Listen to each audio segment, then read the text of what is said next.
Fight Club centers on an anonymous narrator, who works as a product recall specialist for an unnamed car company. Because of the stress of his job and the jet lag brought upon by frequent business trips, he begins to suffer from recurring insomnia. When he seeks treatment, the narrator's doctor advises him to visit a support group for testicular cancer victims to see what real suffering is like. The narrator finds that sharing the problems of others, despite not actually having testicular cancer himself, alleviates his insomnia. The narrator's unique treatment works until he meets Marla Singer, another tourist, who visits the support group under false pretenses. The possibly disturbed Marla reminds the narrator that he is a faker who does not belong there. He begins to hate Marla for keeping him from crying, and, therefore, from sleeping. After a confrontation, the two agree to attend separate support group meetings to avoid each other.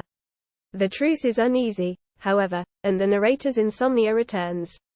Whilst on a nude beach, the narrator meets Tyler Durden, a charismatic extremist of mysterious means. After an explosion destroys the narrator's condominium, he asks to stay at Tyler's house. Tyler agrees, but asks for something in return. "I want you to hit me as hard as you can." Both men find that they enjoy the ensuing fistfight. They subsequently move in together and establish a fight club, drawing countless men with similar temperaments into bare-knuckle fighting matches, set to the following rules. Later in the book, a mechanic tells the narrator about two new rules of the fight club: that nobody is the center of the fight club except for the two men fighting, and that the fight club will always be free. Marla, noticing that the narrator hasn't recently attended his support groups, calls him to claim that she has overdosed on Xanax in a half-hearted suicide attempt. Tyler returns from work, picks up the phone to Marla's drug-induced rambling, and rescues her.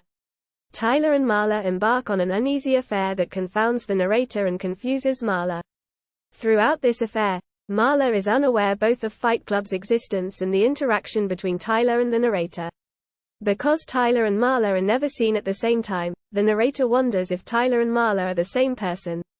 As Fight Club attains a nationwide presence, Tyler uses it to spread his anti-consumerist ideas, recruiting Fight Club's members to participate in increasingly elaborate pranks on corporate America.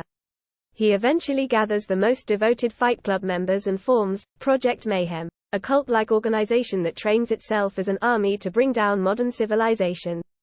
This organization, like Fight Club, is controlled by a set of rules. While initially a loyal participant in Project Mayhem, the narrator becomes uncomfortable with the increasing destructiveness of its activities.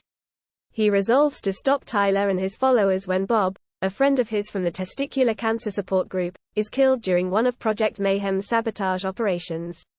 However, the narrator learns that he himself is Tyler. Tyler is not a separate person, but a separate personality. As the narrator's mental state deteriorated, his mind formed a new personality that was able to escape from the problems of his life. Marla inadvertently reveals to the narrator that he and Tyler are the same person. Tyler's affair with Marla was actually his own affair with Marla. The narrator's bouts of insomnia had actually been Tyler's personality surfacing.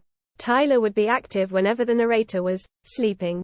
The Tyler personality not only created Fight Club, but also blew up the narrator's condo. Tyler plans to blow up a skyscraper using homemade bombs created by Project Mayhem. The actual target of the explosion, however, is the nearby National Museum. Tyler plans to die as a martyr during this event, taking the narrator's life as well. Realizing this, the narrator sets out to stop Tyler, although Tyler is always thinking ahead of him. The narrator makes his way to the roof of the building, where he is held at gunpoint by Tyler. However, when Marla comes to the roof with one of the support groups, Tyler vanishes, as he was his hallucination, not hers. With Tyler gone, the narrator waits for the bomb to explode and kill him. However, the bomb malfunctions because Tyler mixed paraffin into the explosives. Still alive and holding Tyler's gun, the narrator makes the first decision that is truly his own. He puts the gun in his mouth and shoots himself. Sometime later, he awakens in a mental hospital, believing that he is in heaven arguing with God over human nature. The book ends with the narrator being approached by hospital employees who reveal themselves to be project members. They tell him that their plans still continue, and that they are expecting Tyler to come back.